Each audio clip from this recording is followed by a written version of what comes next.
فحمدا لرب خصنا بمحمد وأنقذنا من ظلمة الجهل والدياجر. الحمد لله الذي هدانا بعبده المختار من دعانا إليه بإذنه وقد ندانا. لبيك يا من دلنا وهدانا. صلى عليك الله بارئك الذي بك يا مشفى وخصنا وهبانا وعلينا معهم فيهم برحمتك يا أرحم الراحمين. Yang kami muliakan pengasuh Pondok Pesantren Nurul Ilmi Kiai Haji Faisal Muhammad Ali Nurdin LCMA hafizallah wa syaddada al-quta. Dan yang kami muliakan isteri tercinta beliau Umi Hajatuddin Dahlia SPDI barakallahu fiha. Dan yang kami muliakan guru kami tercinta Ustaz Qamaruddin MPD hafizallah wa syaddada al-quta.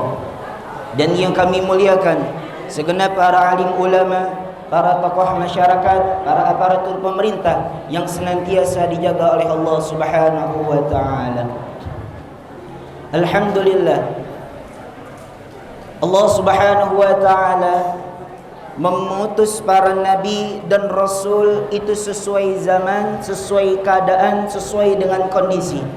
Contohnya Allah mengutus Nabi Musa alaihi salam di tengah-tengah umatnya karena pada zaman Nabi Musa alaihi salam orang yang pandai akan ilmu sihir dialah yang dimuliakan.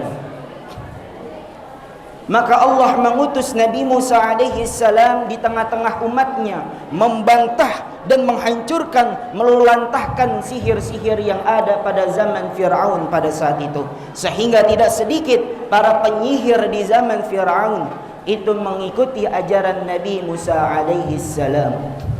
Kemudian yang kedua, Allah mengutus Nabi Isa alaihi salam di tengah-tengah umatnya. Karena ketika di zaman Nabi Musa orang yang pandai dalam pengobatan dialah yang dimuliakan. Maka Allah mengutus Nabi Isa alaihissalam dengan kemukjizatan, yakni dapat mengobati segala penyakit, bahkan diriwayatkan dapat menghidupkan orang yang mati. Kemudian yang ketiga, Allah mengutus Nabi Muhammad SAW di tengah-tengah umatnya. Pada zaman Nabi Muhammad, orang yang pandai dalam mengatur kata-kata, yang merangkai kata-kata, yang membuat syair, dialah yang dimuliakan. Maka Allah mengutus Nabi Muhammad SAW dengan risalah Islam yang diikuti dengan kitab suci Al-Quran yang katanya begitu indah di dalamnya. Subhanallah. Inilah mukjizat-mukjizat yang Allah berikan kepada Nabi dan Rasulnya. Mukjizat asal katanya a'jaza yu'jizu, i'jazan wa mu'jizatan. Artinya mengalahkan dan melemahkan. Apa yang dilemahkan, apa yang dikalahkan daripada bantahan-bantahan orang-orang kafir yang tidak sepakat dan membenci para nabi dan rasul. Pada pagi hari ini, hadirin yang dimuliakan oleh Allah Subhanahu wa taala, kita memperingati kelahiran Nabi Muhammad sallallahu alaihi wasallam. Begitu banyak kegiatan, begitu banyak aktivitas-aktivitas yang kita lakukan. Namun karena memperingati, namun karena kebahagiaan kita atas kelahiran Nabi Muhammad, kita ikhlaskan, kita ridhakan untuk duduk berkumpul merayakan kelahiran Nabi Muhammad sallallahu alaihi wasallam. Tidak ada manusia yang pantas diidolakan kecuali Nabi Muhammad. Tidak ada manusia yang pantas dicintai kecuali Nabi Muhammad. Tidak ada manusia yang lebih kita muliakan kecuali Nabi Muhammad. Kenapa? Karena tutur kata Nabi Muhammad begitu indah, ucapan Nabi Muhammad begitu indah, lisan Nabi Muhammad ketika mengeluarkan kata-katanya begitu indah. Bahkan wajah Nabi Muhammad itu begitu indah. Bahkan jika kita ingin melihat daripada perjalanan kehidupan Nabi Muhammad dari dilahirkannya sampai diwafatkannya, baca Sirah Nabawiyah. Bapak baca Sirah Nabawiyah yang dikarang oleh Syekh Syafiur Rahman Al-Mubarakfuri. Kalau kita ingin melihat bentuk fisiknya Nabi Muhammad, kebiasaan Nabi Muhammad, favorit makanan Nabi Muhammad, maka bacalah kitab Syama'il yang disusun oleh Al-Imam Tirmidzi. Di situ banyak menjelaskan dan menerangkan tentang fisik dan kebiasaan Nabi Muhammad sallallahu alaihi wasallam. Bukti cinta kepada Nabi Muhammad adalah dengan membantu dakwah Nabi Muhammad.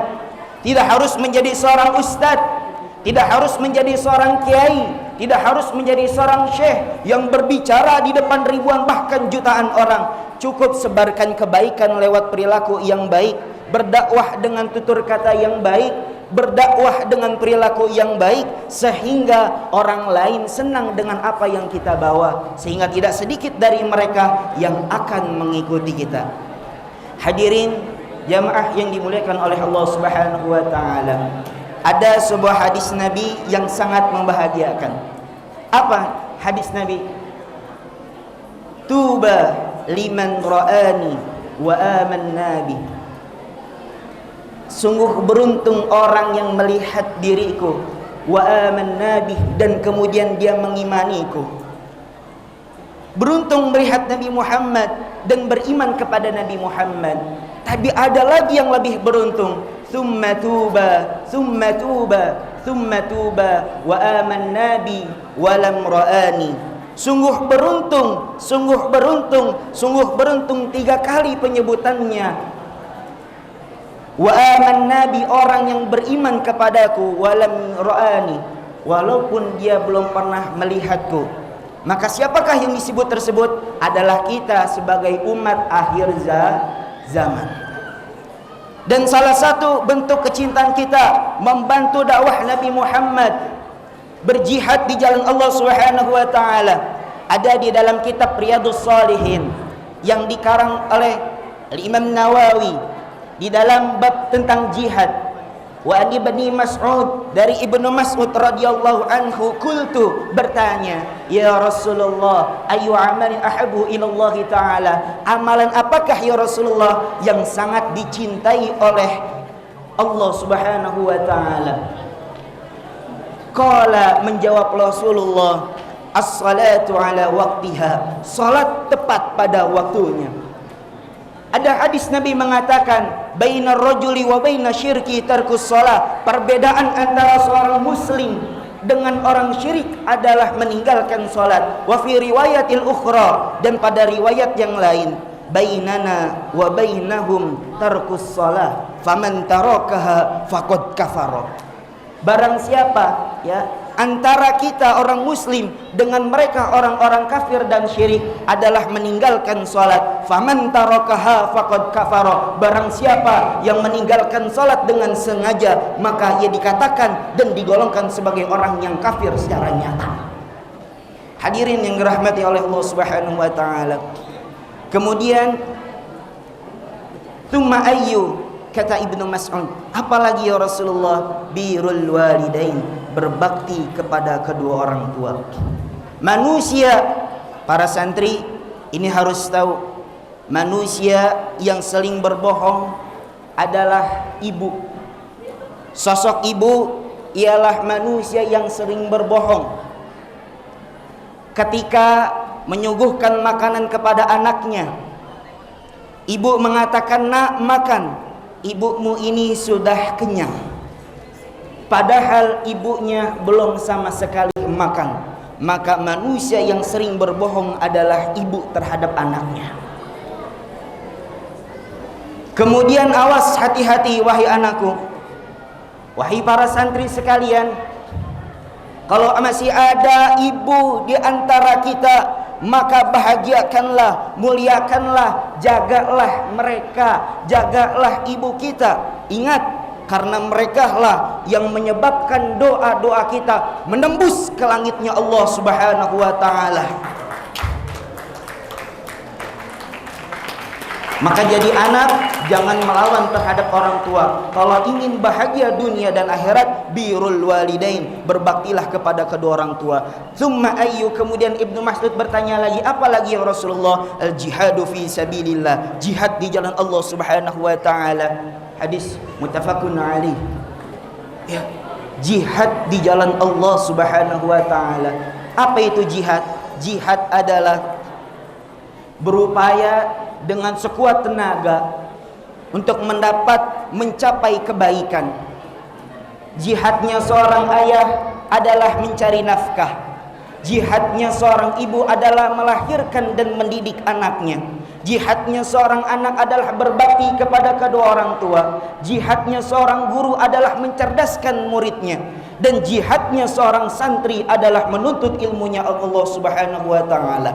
Itu digolongkan orang yang berjihad di jalan Allah Subhanahu wa taala. Dan jihad yang kedua adalah jihad dengan sungguh-sungguh membela agama Islam. Sebagaimana yang terjadi oleh saudara-saudara kita yang ada di Palestina sana. Mereka berjuang di jalan Allah Subhanahu wa taala dengan beraninya, dengan gagahnya menegakkan agama Allah Subhanahu wa taala. Maka kita sepatutnya dan sewajarnya membantu saudara-saudara kita yang ada di Palestina. Kalau kita tidak mampu membantu dengan materi, bantulah dengan tenaga. Kalau kita tidak mampu dengan tenaga, bantulah dengan pemikiran, mengeluarkan inovasi-inovasi baru yang menyebabkan kemerdekaan yang ada di Palestina. Kalau kita tidak mampu dengan kemerdekaan, dengan tenaga, dengan harta, dengan pemikiran, maka alternatif terakhir adalah bantu saudara kita dengan doa. Ad-du'a'u silahul mu'minin. Doa adalah senjatanya orang mukmin. Jangan pernah takut wahai anak-anakku sekalian untuk menyampaikan kebenaran, untuk menyampaikan yang hak, walau kana muran, walaupun yang kau sampaikan itu benar dan banyak orang yang tidak suka kepadamu. Ingat, sesungguhnya perjuangan itu adalah pedih, sesungguhnya perjuangan itu adalah keras. Maka bantulah agama Allah, berjuanglah di jalan Allah semata-mata karena mengharapkan ridha Allah dan ingin menyenangkan hati Rasulullah SAW. Ingat, jargon yang selalu dibacakan oleh saudara kita yang ada di Palestina apa? Birruh bidang nabdika ya Aqsa, dengan ruh, dengan darah kami mengabdikan kepadamu ya Aqsa. Untuk apa? Li'ila'i kalimatillah, meninggikan kalimat Allah, mengagungkan asma Allah, memuliakan agama Allah. Siapa yang akan nanti menolong agama Allah kalau bukan kita semua para generasi selanjutnya? Semoga kita semua Allah tetapkan keimanan keislamannya, dan Allah istiqomahkan kita dalam beribadah kepada Allah Subhanahu wa taala dengan niatan agar nanti di tahun selanjutnya dapat melanjutkan perjuangan ulama-ulama kita, melanjutkan perjuangan guru-guru kita dalam menghidupkan agama Allah Subhanahu wa taala. Hadanallahu wa iyyakum ajma'in. Syukran ala ihtimamikum wa istima'ikum. Hadanallahu wa iyyakum ajma'in. Wassalamu alaikum warahmatullahi wabarakatuh.